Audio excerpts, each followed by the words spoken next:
인도 공군이 단행한 신두르 작전이 파키스탄 영토 내 테러 캠프를 정확히 타격하며 성공을 거두자 그 여파가 파키스탄과 중국의 군사 전략 전반을 뒤흔들고 있습니다. 특히 파키스탄이 전략적으로 배치해 게임 체인저로 홍보해온 중국제 전투기 J-10C가 아무런 실질적 역할을 하지 못하면서 중국 방산 산업에 심각한 수출 위기가 번지고 있는 상황입니다. 현지 시각으로 14일 인도 유력 매체 지뉴스는 이 작전이 중국 무기의 허상을 산산조각냈다고 보도했습니다. 중국과 파키스탄은 J-10C가 프랑스의 라팔 전투기급이라고 홍보해왔습니다. 가격 대비 성능, 첨단 전자장비, 통합된 데이터 링크 등 서방 무기에 버금가는 4.5세대 전투기로 지속적인 이미지를 주입해온 겁니다. 그러나 실전에서 드러난 J-10C의 무기력은 이 모든 홍보를 무색하게 만들었습니다. 신두르 작전이 개시되자 파키스탄 공군의 J-10C는 그저 하늘 위를 맴돌 뿐 전장에 아무런 영향도 미치지 못했습니다. 단순히 배치만 되어 있었을 뿐 실질적인 작전 기능은 수행되지 않았다는 점이 핵심입니다. 인도가 공개한 위성 사진에는 목표물이 정밀하게 파괴된 장면과 함께 파키스탄의 방공망이 전혀 작동하지 않았던 상황이 그대로 포착되어 있었습니다. 전투기는 단순히 빠르고 강력하다고 실전에서 통하는 게 아닙니다. 레이더, 전자전 장비, 지휘 통제, 조종사 운용이 하나의 네트워크로 유기적으로 엮이지 않으면 고가의 금속 덩어리에 불과합니다. 이번 작전은 중국이 무기 수출에서 강조해온 가성비 전략의 치명적인 허점을 드러낸 계기가 되었습니다. 신뢰할 수 없는 무기는 아무리 싸더라도 실제 전장에서는 아무런 의미가 없습니다. 무기를 구매하는 국가는 단순히 한 대의 전투기를 사는 것이 아니라 수십 년간의 운용 리스크까지 함께 계약하는 것이기 때문입니다. 이번 사태는 단순히 J-10C 전투기 한 기종의 실패로 끝나는 문제가 아닙니다. 신두르 작전 이후 드러난 중국 무기체계의 실전 부적합성은 그동안 감춰졌던 구조적인 약점을 그대로 노출시켰습니다. 그 결과 중국산 무기를 도입하려 했던 아프리카와 중동 일부 국가들은 도입 계약을 보류하거나 아예 서방제 무기로 방향을 틀고 있는 상황입니다. 중국산 무기는 그동안 가격 대비 성능이라는 슬로건을 앞세워 시장을 확대해왔습니다. 하지만 전투기 성능이라는 단일 요소만으로는 설명되지 않는 더 복잡한 불안 요소들이 점차 수면 위로 떠오르고 있습니다. 가장 큰 문제는 바로 신뢰성입니다. 중국 무기 체계는 수년간 서방이나 러시아의 기술을 참조하거나 모방했다는 의심을 받아왔고 그 결과 평상시엔 감춰져 있던 허점들이 실전에선 여과 없이 드러났습니다. 기술적 신뢰성뿐만 아니라 사후 지원 체계, 부품 수급, 업그레이드 지속성 등도 동시에 문제로 떠오르고 있습니다. 한번 도입하면 몇십 년간 유지 보수와 성능 개량이 필수적인 군사 자산의 특성상 이러한 요소들의 불확실성은 구매 국가에게는 치명적인 리스크로 작용합니다. 특히 방산 계약이란 단순한 물건의 거래가 아니라 위기 상황에서 그 무기가 실제로 작동하고 기대하는 성능을 발휘할 수 있느냐에 대한 신뢰가 핵심입니다. 지금까지 중국산 무기를 서방 무기의 저렴한 대안으로 인식하던 시선이 이제는 싸지만 불안한 선택지라는 경계심으로 바뀌고 있습니다. 중국 방산 산업이 가장 의존해온 글로벌 사우스 시장에서 이 같은 신뢰 붕괴는 단순한 수출 차질 이상의 의미를 가집니다.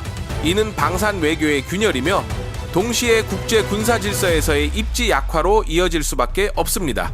중국 무기가 실전에서의 무기력함으로 인해 국제 신뢰를 잃어가고 있는 이 시점에서 정반대의 흐름을 타고 있는 나라가 있습니다. 바로 한국입니다. 과장된 수사나 홍보 없이 성능과 납기, 현지 생산이라는 실용적 기준으로 조용히 국제 무대에서 입지를 확대해온 한국 방산은 지금 세계의 주목을 받고 있습니다. 특히 유럽 북단에서 벌어지고 있는 새로운 무기체계 도입 논의에서 한국산 무기 K239 천무가 유력 후보로 떠오른 것은 매우 상징적인 사건입니다.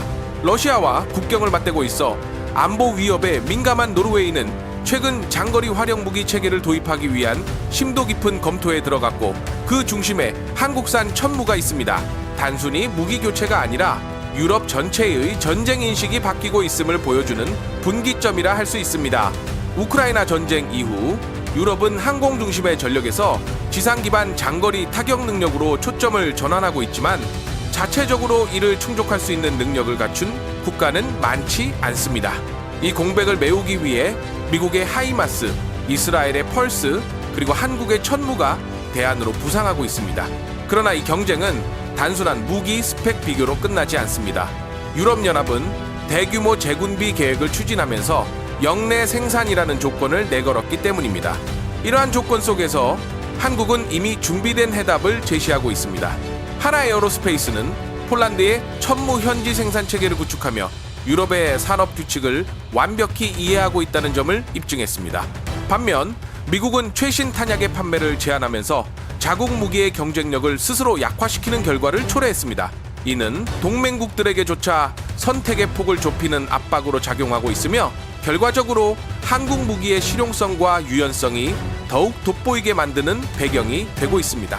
노르웨이 언론들은 13일 한국이 수백 발의 미사일을 정확히 표적에 명중시켰다고 보도하며 노르웨이가 미국의 방어체계를 제쳐두고 한국 무기를 선택할 가능성이 높다고 분석했습니다. 노르웨이 정부는 블라디미르 푸틴의 군사 위협에 대응하기 위해 약 190억 크로네, 우리 돈으로 약 2조 4천억 원을 들여 새로운 다연장 로켓 시스템을 도입할 예정인데 유력 후보가 바로 한국산 K239 천무입니다. 천무는 다양한 탄약을 운용할 수 있으며 상황에 따라 화력을 유연하게 조절할 수 있는 전술적 장점이 있습니다. 단순히 화력만 강한 무기가 아닌 정확도와 사거리, 그리고 체계적인 운영 개념이 결합된 실전 중심 무기라는 평가를 받고 있습니다.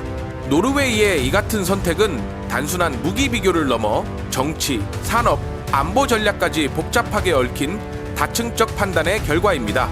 그동안 노르웨이는 독일과 긴밀한 방산 협력 관계를 유지해왔습니다. 레오파르트 2A4 전차나 212CD, 잠수함 같은 주요 무기를 공동 도입해온 전례가 있기 때문입니다. 하지만 이번엔 달랐습니다.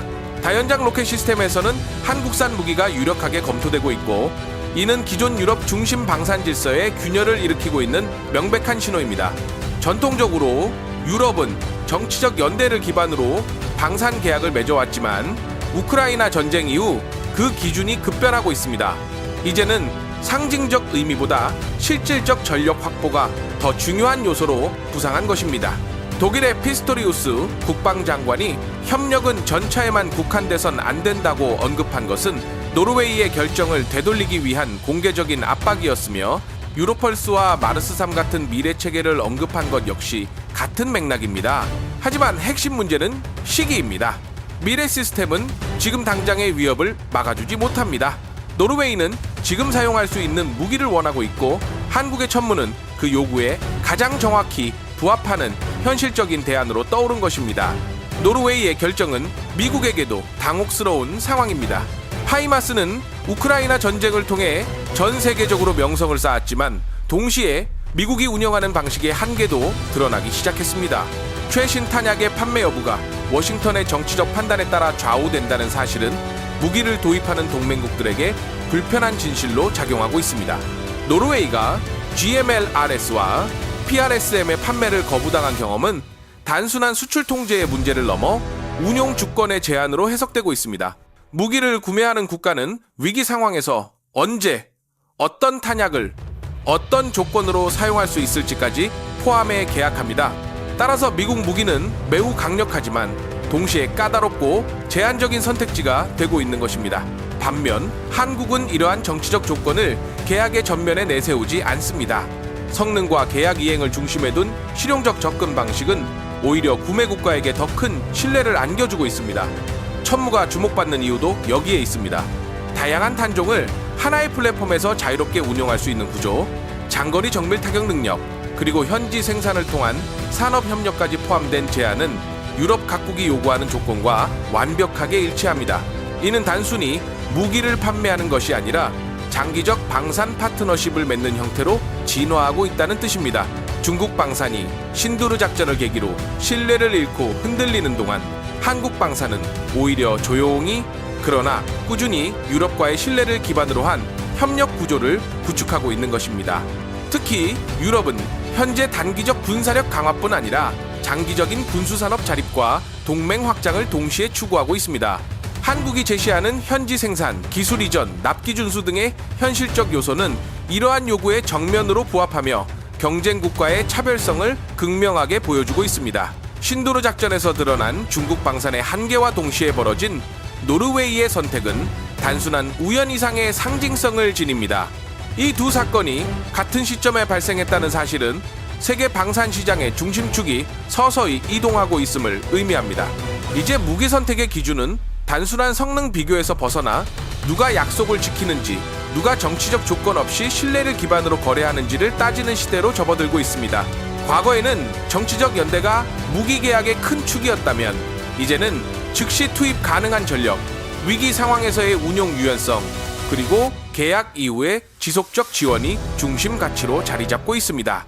이러한 변화는 특히 글로벌 사우스 국가들의 시선에서도 명확히 드러나고 있습니다. 과거엔 중국산 무기를 서방의 대체제로 간주했던 국가들조차 이제는 실전에서 무력화된 J10C의 이미지가 각인되며 중국 무기를 싸지만 위험한 선택지로 다시 인식하기 시작했습니다. 이는 중국이 그동안 가장 의존해온 시장에서 신뢰 기반이 무너지고 있음을 의미하며 단순한 수출 실패가 아닌 전략적 후퇴를 의미합니다. 반면 한국 방산은 폴란드, 핀란드, 에스토니아, 노르웨이로 이어지는 북유럽 축에서 연이어 성과를 거두고 있으며 이는 한국 무기의 실전성과 신뢰도가 동시에 인정받고 있음을 보여주는 사례입니다. 한국은 분단 상황과 상시적인 군사 위협 속에서 실제 전장을 가정한 무기 개발을 이어왔습니다. 이 경험은 수출 시장에서 단순한 스펙 이상의 강력한 설득력을 지닙니다. 시험장에서 테스트된 것이 아닌 전시 상황을 전제로 설계된 무기 체계라는 점이 평가의 핵심이 됩니다.